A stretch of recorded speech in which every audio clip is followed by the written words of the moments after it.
Hi everyone. Welcome to the 11th episode of Tower Tales, the ATC Podcast. This is your host Mahesh Sharma, joining you from Hyderabad to bring you the untold stories of veteran air traffic controllers from the Indian Air Force.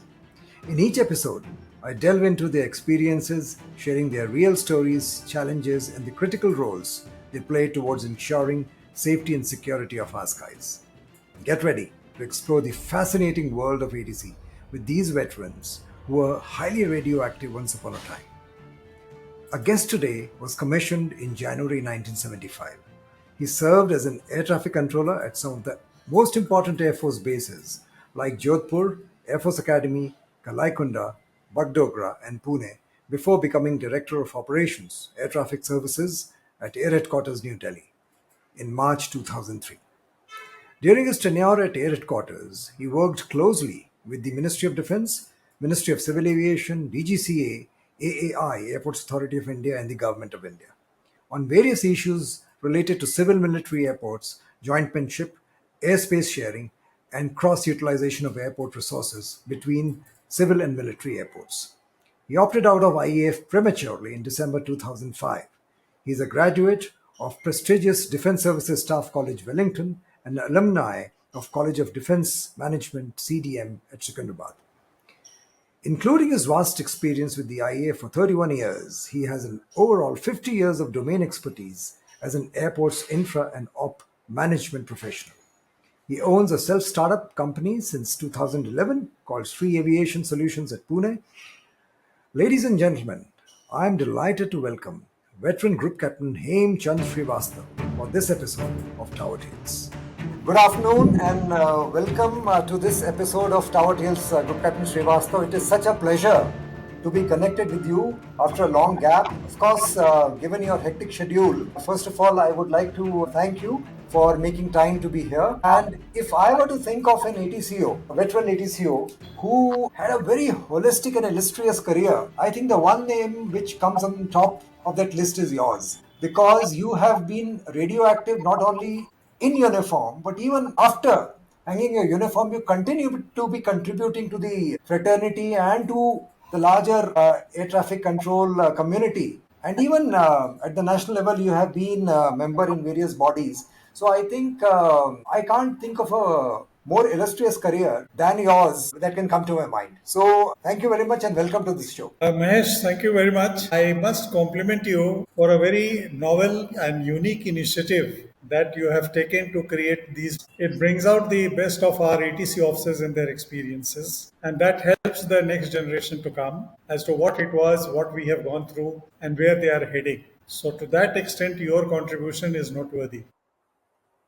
Thank you, sir. It is such a pleasure to actually create an archives of the contributions that have been made by veteran ATCOs like you. Without much ado, keeping your time in mind, let us move forward. And the first question that comes to my mind is, what prompted you to take Air Force as a career? What were your early influences? And especially, how has been the journey when you joined the air traffic control? Yeah, so before I go on to what you have asked me just now, my soul says that I should pay compliment to those elders and seniors of ATC who helped to create this directorate come up. And the name that comes to my mind first is Group Captain SM Sharma, Group Captain MR Nair, Pannu Sahab, and several others, Air Commodore Nathani, and even before them, Air Marshal Bakshi, Air Marshal Jan. Now, briefly, you know that this directorate did not exist. It was a sub branch of DOP TNH and later on DNAV. And you can imagine the Herculean task these gentlemen have had to gradually carve the track for us to grow up as a directorate. And then the directorate has come up. So, my respect to all these people who have worked very hard for this directorate. Now coming back, how I joined Air Force and what I found. So I'll go in a little bit of forward mode and then come back to flashback. Sure, sir. When I joined the directorate in 2003 March, I found Pannu Sahab is still around in Gurgaon. And I requested him to visit me so that I could ask him few things about the legacy of directorate and critical issues which had been lingering on for 10 years, 15 years, and what I can do. So he was very, very kind to drop in, and he narrated the whole story how directorate came up. That helped me to understand later on the revision of establishment and upgradation of various ranks in ATC sub-branch. So this was the approach to dig back, pay respect to elders, learn from them and move ahead. This is what I followed later part at the tail end of my career. Coming back to how it all began, well, I was a very ordinary boy, ordinary student, not at all inclined or focused on Air Force. In fact, I'm an history honors graduate and postgraduate. Thereafter, the choice is very obvious. You prepare to become a college teacher or UPSC or bank services or ground duty Indian Air Force. So in the same year, 1973, I applied. But before UPSC could take place or bank could take place, the Dehradun interview call came. That was my first approach to Air Force, and I landed up there in Coimbatore, 55 GDOC on I think January some date 8th or so, 1974 for training. My attraction to ATC was basically that if I get married, I will always be posted to a big air station which will have quarters and a lot of infrastructure. So I joined ATC. Right. And that is how it goes. Great, sir. Great to hear that journey to how you landed up in ATC. But like you mentioned that initially you had thought of something and then this happened. Their loss was Air Force's gain. We all have some fond memory, and maybe you'll have to think about it a little bit. The first day when you landed up in the tower, after I think you went to Jodhpur first. Yes. Yeah. So, do you have any fond memory or any anecdote to talk from that time which you fondly recall? Yeah, Mahesh, many, but I will try to be very, very compressed on this. My first ATCO was now retired Wing Commander J.S. Bhalla. He lives in Chandigarh. And he is about 15 years older than and senior to me. So when I joined Jodhpur ATC in July 1975 after BATCO's training, my age was 22 and a half, so young. Bhalla Sahab told me ki he used to call me, I think, Babua or something because I'm a Bihari. So Babua, ye Lal Babua idhar nahi chalega. It's a tough job. And we mean business. And the people ahead of you who have come on posting, I won't name, one or two course senior pilot officers, they are still not Cat C, but I want you to become Cat C in 2 months' time. So I said, okay, sir, I will try my best. So theory part, leave aside. He focused a lot on my training on controlling and that to tower controlling. And at that point of time, we had 3 squadrons of Maruts HF-24 and 1 squadron of MiG and 1 unit of, I think, Army Aviation Corps helicopters and 7HU. So it was quite dense, intense, and it carried on. In about 3 months' time, I could get Cat C. And as you said, one of the youngest challenge, which to me was very huge for me at that time, was Air Chief Marshal Mulgaonkar's arrival and allowing him to land on a runway which is technically blocked. Oh, really? Would you tell us more about it, sir? I was the controller. So Okay. what had happened that particular morning, the chief got a warrant from Delhi and Air Marshal Preeti Singh, who retired as CNC he was the chief operation officer as a wing commander. So he and Bhalla Sahab, they were in the tower. Meanwhile, we are getting a station prepared for chief's landing, ladder, marshaller and all that goes on. And we were recovering the aircraft that were doing the first detail. So one of the HF, last one, while landing at the other end of the runway, he engaged barrier. And after engaging barrier, he collapsed his wheels. So the aircraft just sat. Now the question came that he is on the just after threshold in the overrun area. Technically, the runway is blocked. So should TU be allowed? He was flying TU-124. Chief himself was flying.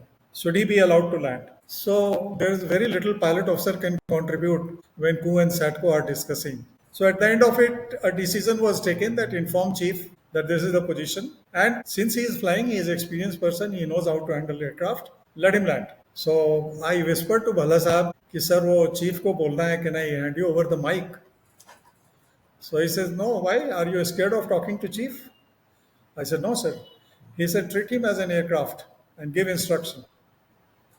So I gave him a runway state and I told him, at your discretion, you are clear to make an approach, call short finals. And he landed. But let me tell you, those 10 minutes which was going on, my heart must be beating at 110. And for several years, I started thinking and then thanking Bhala Sahab for giving me that kind of opportunity to give such a difficult message to a chief by a pilot officer who doesn't have even 6 months of service. Yeah. So that was a very interesting. But when I look back, I find that such kind of experience it adds to your conviction and professional personality as you grow. Yeah. Because thereafter, several occasions, several emergencies, which you handle undeterred. So we can touch upon few more later as we No, go. I can understand, sir, the kind of tough situation you would have faced as a pilot officer, because those days you used to have pilot officer rank. And especially when you are talking to the highest ranking official of the Indian Air Force. But I also admire the kind of opportunity and the kind of training that you got from your SATCO at that point of time. Yes, yes, It takes a lot of candor and absolutely. conviction. So, and I heard one phrase you mentioned, which stuck with me. You said he mentioned to you that treat it like an aircraft. I think life is a life irrespective of who's flying. But if we focus on recovery and not the tag of the person who's flying, we value life, and that is a good underlying message. Yes. So that while we are talking about this, would you also mention something about the technology limitations? Because over the years, the technology improved. I remember that time we had those old, headsets and mics were they used to weigh almost a kilo, if I can exaggerate. And I've seen many a times you would have one intercom and another for the headset and another for the listening to the radio telephony, the RT. So, what were some of the other limitations besides, of course, the 8200, 8210C, and things like that? Anything that you remember which actually used to be quite challenging that time? Yeah, rightly pointed out, and you got the correct thing. The kind of headphones and microphones that we had, the headphone especially, those were almost like Second World War rubber padded, getting stuck with the sweat with your ears and cheeks, and so loud there was no volume control on that. And if there is a little bit of a spark in RT cabin, you will have a blast in your ear. I So for remember, the in fact, so not only air traffic controllers, even the air crew, the pilots, the mask they used to wear, the yeah, oxygen mask, rubber. would lead to allergy in many cases. Yes. And microphone, though it was heavy and it had a good grip, and I must say the microphone diaphragm must be very good because it used to modulate very nicely. So microphone wise, we were okay, but yes, it was clumsy. You have to hold for 5 6 hours while talking. And if you are manning two channels, then you are holding one here and then go to 1227 and hold something here, then come back to tower channel. So that was just learning.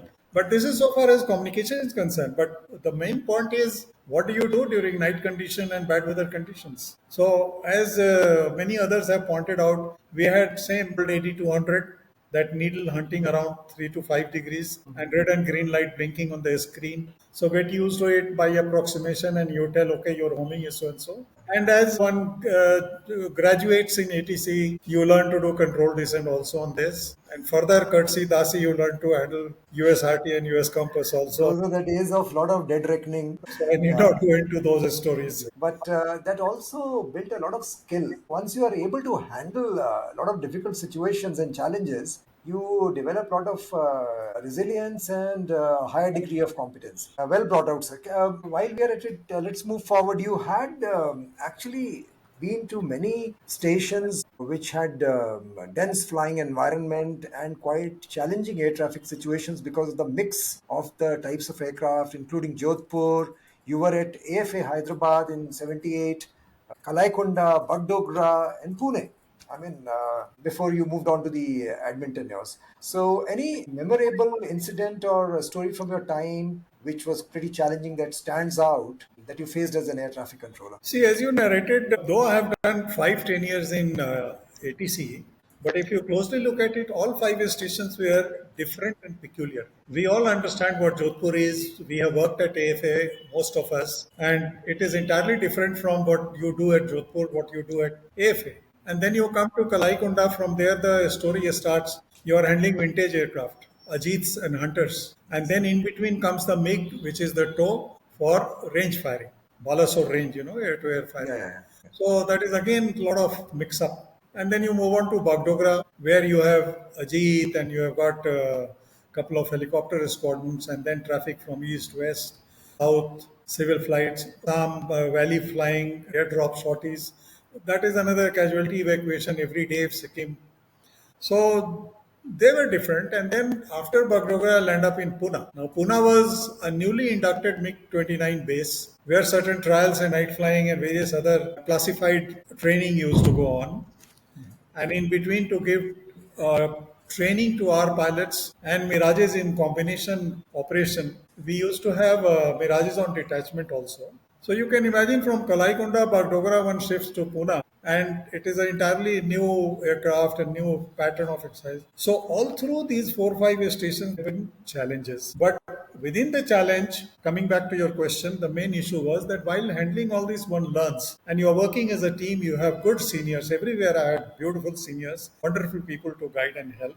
But when it comes to emergency, at that point of time, for those couple of seconds, by and large, you are alone, along with your tower controller or approach controller. And if there is a radar, there is a radar controller. Yes, sir. To that extent, apart from Jodhpur, I remember a few cases at Academy, out of which I will select one case of Rajiv Mata. He has retired now. Mata was a cadet. He was on downwind, runway 28. It was around 1 o'clock. Group Captain T.R. Patel was the chief instructor AFA. Mata suddenly says while joining circuit, my canopy is gone. And after that, you can only hear tornado sound. So emergency action was taken. Patel Saab came to tower, ATCO came, whoever was there. And a whole lot of squadron commander, flight commander, everybody came in. Now, since CI was the senior most there, so he took the mic from me and he started giving instruction to Mata. That poor boy, he couldn't hear anything because there's so much of noise in the cockpit when you are flying without canopy. So at some point of time, when I remember when he was extending his downwind to make a gentle base leg curve, I could see what is he doing, where all aircraft turn and why is he going ahead. So I pointed out to him that he is going ahead. So he says, Mata, can you hear me? Can you hear me? He shouted back. He says, sir, let me land. No more instruction. Thereafter, he gave me the mic. The runway was, of course, clear. Approach was kept clear. No other aircraft was allowed. That guy, he made a beautiful, gentle turn and a very smooth landing. So what I'm saying is that the material could be there in a cadet also. It all depends on how he has been trained and how he has been groomed. Now, what this leaves for me to think, it leaves for me to think is that I don't have to be afraid of the person who is standing behind my chair. What is his rank and who is he? I should be doing what I'm expected to do. If there is some positive help, fine. Otherwise, couldn't care less, carry on with your job. I think you nailed it quite well or summarized it. But since you have mentioned about the skills that are needed to handle such challenges in situations, reflecting back, what do you think were some of your attributes which helped you in handling such situations? So far as attribute is concerned, the story goes slightly backwards, which I'm connecting with another emergency. There was a gentleman, I will not take his name, son of a Brigadier Hoshiar Singh. He was flight lieutenant, newly married couple at Jodhpur. I was a bachelor. He was in HF squadron, so we used to meet in the mess and normal social courtesies that used to go on those days. Later, my next posting was AFA, and his next posting also came to AFA. So when his wife met my wife, they were very happy, and AFA those days had surplus accommodation. So they opted for a flat below my flat. So we were neighbors. Now, Mrs. used to tell me, not my Mrs. or his Mrs., that whenever this guy is landing up in emergency or anything, you come back and you tell me what he does. So I used to smile and say, there is no emergency, he is a very safe pilot. But one day, evening flying, he was the last to land. I was DATCO, single DATCO, and he engages the arrestor barrier. Having engaged the arrestor barrier, he came out safely, there was no problem. But in the squad, you go back, then you write report and this, that, debrief, technical. Whereas, so far as we are concerned, once the aircraft had cleared the runway, I informed SATCO and COO, and I was allowed to close ATC and go. So I came home, and the lady was standing outside for evening walk. So she asked me, where is he? I said, no, he is doing something important, don't worry, he will come. He came and he might not have told her. After 4 or 5 days, she says, he had an emergency, you didn't tell me. I said, ma'am, I'm not supposed to tell you. He is doing his job. कुछ गड़बड़ होता तो मैं आपको बताता. He was all right, so I said everything is fine. Now imagine the same person, we move on to Kalaikunda. And Kalaikunda also, we were as thick, 3 station old friendship. One day this gentleman in the afternoon, 12:30, 12:45, he calls up from overhead, 40,000 feet in flame out, single engine live. And to my left was my tower controller, Flying Officer PR Sinha, who is retired as AVM. So I told PR, take emergency action. Aircraft will remain on my channel. He will land on the runway. I will ask him if he can manage to do a forced landing. So PR had done all that. AOC came, crew came, everybody was standing here there. I was glued to my headset. I was not wanting to miss any sound whatsoever from the aircraft because every call could have been extremely critical. And whenever he spoke something, I said, runway is clear, wind is favorable. Come and land as you feel comfortable. This gentleman came, he made a beautiful landing, safe landing. Nothing happened. Now, here again, handling an aircraft, totally focused on handling, totally trusting my tower controller to rest of the thing perfectly. Though PR Sinha, I think, is 10 courses junior to me. I had about 6, 7 years of service. He had just about 1 or 2 years. So my nature wouldn't have allowed me to leave him alone and carry on as to what is he doing. But at that time, I said that no, even if he does some mistake in taking emergency action, that is acceptable. But handling of aircraft, I should not make any mistake. That will not be acceptable. So I left it to Sinha, I carried on. So that is one lesson learned. Second aspect was again, he landed, we went home, lunch ho gaya. After 2, 3 days, again she caught me. She says, he had such a massive emergency and तुमने घर आके बताया नहीं मुझे. मैंने कहा madam Hindi air में था ग्राउंड पे तो ठीक है बंदा. Yeah. So this is how life It's goes. all in a day's work. But as you were speaking about this, a question occurred to me on the spur of the moment. We all know the hot topic which was being discussed between the air traffic controllers, and we had it in our group also, on the recent mid-air collision in the US between the helicopter and the civil airliner. Now, we are not going to talk much about what led to it and things like that, but there were issues raised and fingers pointed about the involvement of the air traffic controller, though the airspaces and other things were quite well defined and there were certain SOPs. But I somehow feel that in Air Force, we have a military environment where there's a lot of tactical flying and other things. We know the kind of environment we have due to military requirements, operational requirements. Do you resonate with my feelings that the air traffic controller feels all the assets, whether it is aircraft, whether it is air situation, the pilot, they're all one team. It is not, it is my area, your area, and this is my responsibility, your responsibility. I somehow feel that the sense of responsibility as a stakeholder in air traffic controllers in services is much more because you've seen both the sides. You've seen civil aviation side also. What is your take on this? Yeah, I totally agree with you. You see, the military controllers, be it Navy or us, we are same.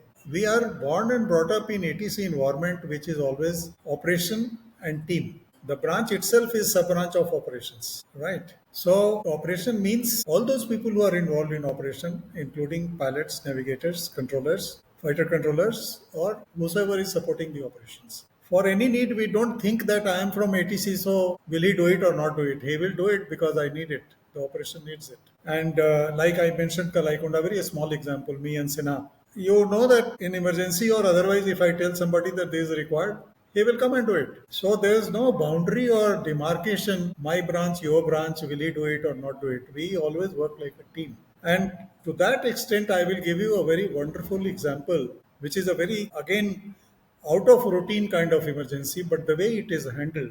I will take you back to AFA, Sector 3AB, Nizamabad, north of Medak. And on a radial from AFA 330, a reporting point for civil flight called Wasim, Whiskey Sierra Mike. There was an Airbus that time, 1980. It must be Airbus 200 those days. So he suddenly comes on RT and he says, I'm at 20,000 or 22,000 feet. I've got engine problem. I want a direct descent to Begumpet. Now from that radial, he was supposed to have gone skirting Bidar onto Vikarabad reporting point. In that route. Yeah.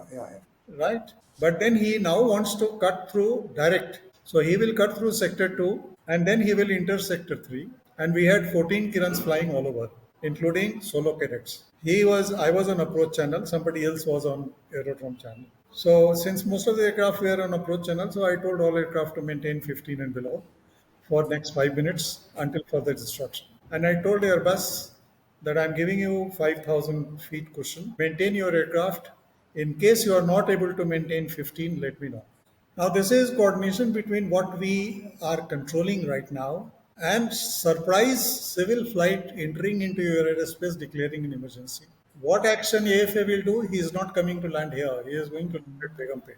So we have to tower telephone alert Begumpet. And in coordination with Begumpet, take emergency action, which should be AFA activation as well as Begumpet civil addresses to the extent possible, railway control room and things like that. And eventually that aircraft came, he had a very smooth go and he said that, okay, I am over AFA, 12,000 feet. Thank you very much, sir. I am able to go to Begumpet. He went and landed.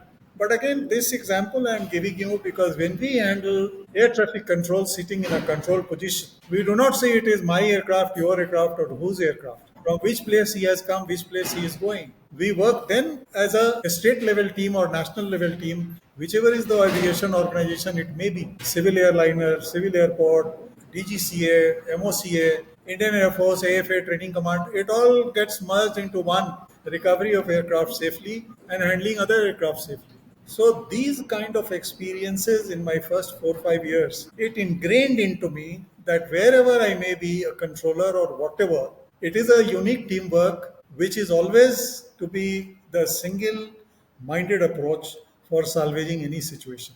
You cannot handle it alone. Great examples, and I think it has been very well brought out the way you narrated the entire thing. Thank you so much for highlighting this, recalling and highlighting. Moving on, I'm sure you have plenty of such examples that you can narrate here. But in the interest of time, let's move on and fast forward a little bit to your one of the feathers in your cap, and which is the role of Director of ATS, Director Ops ATS at Air Headquarters. So, can you take us back and tell us what were your most significant contributions during your service? Maybe while you were at the as an active air traffic controller or as Director Ops ATS. Can you name a few? Yeah, certainly. But before I do that, I would start by thanking my that time number two. Everybody, he is a very well-known figure and lovely person who lives in Pune with me. We meet him, Arun Yadav, Wing Commander Arun Yadav, 59 GDOC, only 2 years junior to me. My ex-colleague from Kalaikunda, and later I found him the directorate as JD1 number one. Who doesn't know him, sir? Everybody knows. He's well So when I landed up in Delhi, my credential were 17 years in ATC 5 stations and 15 years in Pure Adam, doing inspection, training, staff college, LDMC, and CADO 3 stations. So if you look at it, I had a very good mix of operations and airport infrastructure related administration, not just administration. So when I reached directorate, I told Arun, how will I manage ATC? I have come back to the branch after about 15, 16 years. So I can't forget his, first day briefing to me. He says, sir, you are not here to do controlling. You have to get the things for ATC. That is your job as DATS. बाकी तो theory और जितना argument है file में वो dock से निकाल के मैं डाल दूंगा, IAP से निकाल के डाल दूंगा. आप चिंता मत करो, you take on the people above. So I said, okay, and then we got on gray areas, difficult areas and all that. As we went along, I noticed that we had problem with crash tenders, replacement, MRS, couple of arrestor barrier, S&W types. And we had a lot of aerospace related issues with the Airport Authority of India. And then we instituted a system of quarterly inter organizational air traffic coordination committee meeting, which also used to be joined by that time joint DG Cohen as a mediator in between. In that, we tried to solve many aerospace related issues between the two organizations. But a notable deficiency on our side was that whenever we talk something, those guys, I will not name them, they always cited German aerospace, French aerospace, transatlantic flights, and all those kind of thing. And we used to study in the journal magazine, and we had some theoretical knowledge. So one day there was an opportunity when I was talking to Air Marshal Krishna Swamy, who was the chief, and he said, "I hope your ATC is coming up." I said, "Yes, sir, but I have a problem." He said, "What?" I said, "This is what I face, and the aerospace is going to get congested, and we are not able to do one versus one with these ships because we lack knowledge." So he said, "What do you want?" I said, "I want my controllers to go abroad and become knowledgeable on aerospace management. So he says, how do you do it? I said, I don't do anything, sir. I will tell PA staff to select the guys and I will come back to you that these are the people who are to be sent. Baki main nahi janta hu kya hoga. So he said, okay, I'll work it out. And we were talking something else. He was very quick. Within 2-3 minutes, he said, hold on. We have a defense to defense cooperation visits by countries reciprocal. So I will give instruction that whenever there is a reciprocal visits defense to defense, they should include one or two ATC officer in every group or team. And that instruction was issued as a policy. I remember this, sir. I think I know when this was implemented. Yes. Yeah. So up to 2 months. So this was, I think, when I look back, it was one of the most significant things. Then sorting out crash tender, this, that, and all with the ministry. Because policy changes, especially with the ministry, they take years to come. But sometimes one director initiates something, and then it gets implemented much later. So I can completely understand. But I'm glad that some of the things that you could envisage were also implemented. And subsequently, they would have got implemented during the tenure of others once you had initiated it. Yeah, but in this particular case, or during my tenure, if you take as a case, I don't think the credit should go to me. The credit should go to the chief. He remained chief for most of my tenure, and he had a great, intense desire for ATC to improve. Luckily, my vice chief was Mac Mohan. We had worked together as a group captain, a squad leader at Pune. And then Malik Saab was there, and then not Bhojwani, Bhavanani. So these three gentlemen, also, whenever I had anything, they gave me access, timely hearing, correct discussion on file, and approval forthwith. Yes, sir. So it was a grand support which came from top. Yes, we did work hard. Yeah, great, sir. Good to hear such things, and I'm sure many of us would recall once we hear the podcast, the fellow controllers, and they would have very fond memories of those days. Nothing comes easily, and I think your contribution has actually expedited many things. Moving on, sir, I think you are one of the rare air traffic controllers. I can't think of many. Maybe I can count them on my fingertips. Who has remained to be active even after hanging the uniform? And you have emerged as a seasoned ATC professional and ops management professional. In fact, you founded a startup, I think, Sri Aviation Solutions in Pune. What I would like to know is, because there are a lot of youngsters who would be listening to this podcast, and I'm sure these days the startup environment is something which all people look up to and dream of, many of them. What I would like to know is, how did your experience as an air traffic controller shape up your life after retirement, and what was the what was the power beneath your wings? See, thank you. Here again, I will give credit to Air Force, not to myself.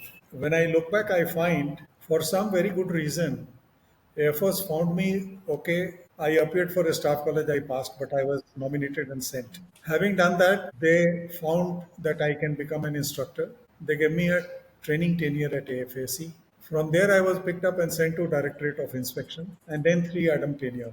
Now, if you look at the content of such training, it gives you what? Analytical skill, methodical thinking, purpose-oriented effort. These are the foundation which was given. And later, when I got back to Directorate, the ATC background plus these, I should say, executive foundational skills which Air Force gave me, those are the one which helped me in private sector. But before I launched my own company, I worked with a private company which was there in Hyderabad. I worked for 5 years, and I was appointed at a director level. I used to look after 2 divisions over there, airport division and aviation training division, because I had a lot of training also and training background also. But doing professional thing in that company was not a big deal at all. There my effort was that while doing all this, and we used to have a director level meeting for any project or bidding for any new equipment or new thing to be provided at HAL or Air Force or private airport or MOCA, the meeting will focus on where we import from, what kind of equipment, what is the profiting. So in that, their company's chartered accountant used to come. And that gentleman was in Calcutta, he used to come.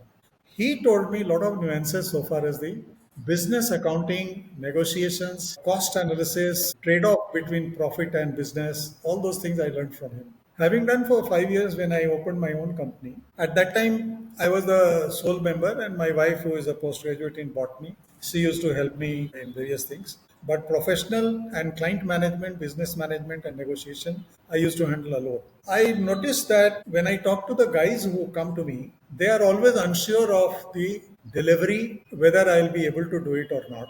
They had doubts. So I used to ask them that why are you having doubt? When I tell you that it will be done, it will be done.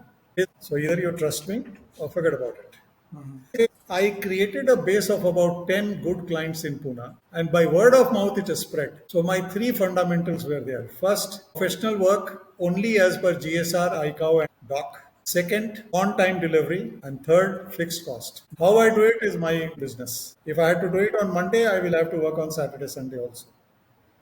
It has come from Air Force. No, it's great to know, sir, that you are continuing to contribute to ATC. I know of many individuals who have such courses on their resume, but I think it is your humility. The spark in you is evident, which continues to burn even after you left Air Force. And not only that, even your daughter has joined you, and she is a protagonist of air traffic control, and even is doing a lot towards making some kind of a think tank for getting recognition for the veteran controllers to get their license. You had See, mentioned. when you are doing this private business of aerodrome consultancy, the your reputation, I'm a very small person in this environment. But what is important is that why do they choose to come to me? They come to me because I will talk GSR, I will talk ICAO, I will not talk what he wants, I will talk what he can get, and cost, it is fixed. So it took me about 5-6 years to prepare a client base who were absolutely loyal to me. And if I told them something about feasibility of a particular site or project, it became a gospel truth. And then they will say कि sir ये आपने बता तो दिया पर इसका documentation आप करके करवा दोगे हमने कहा yes it is feasible that's why I told you it will be done. Today my client base is 50 plus, out of which Sterlite Industry and Aditya Birla are also my client. No, you've carved a niche for yourself. I can see that. I Yeah, don't. it's lovely to hear this. I think that would be very inspirational for those young ATCOs. When I say young, younger than us, who would be aspiring to, start their second innings after they leave Air Force. Moving on, sir, as we inch towards the end of this episode, one question comes to mind is how do you remain connected with your former colleagues and the ATC community? Any light-hearted anecdotes, anything you would very fondly reminisce that you would like to share? Well, that is very easy for me because right since beginning, I have not been extrovert as such, but I have been a very social, outgoing kind of person. I won't live in my own shell. If nothing is to do, I will bounce on somebody's house and go and chat. Yes, sir. But after retirement, everybody, gets dislocated Yes, sir. or rather relocated. Yes, sir. Yes, sir.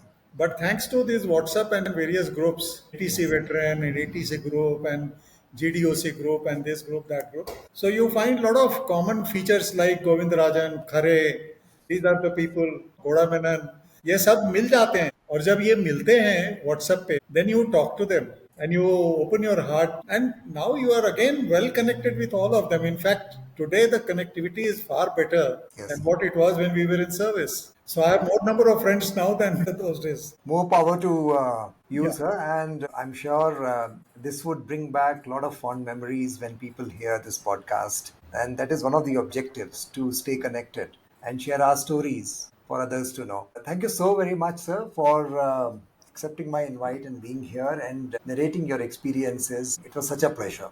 Thank you very much. Thank you very much for bringing me on this platform. And by the way, this is my 50th year of professional life. I started as ATC trainee or GDOC training in 74. Now it is 2025. Let's celebrate that.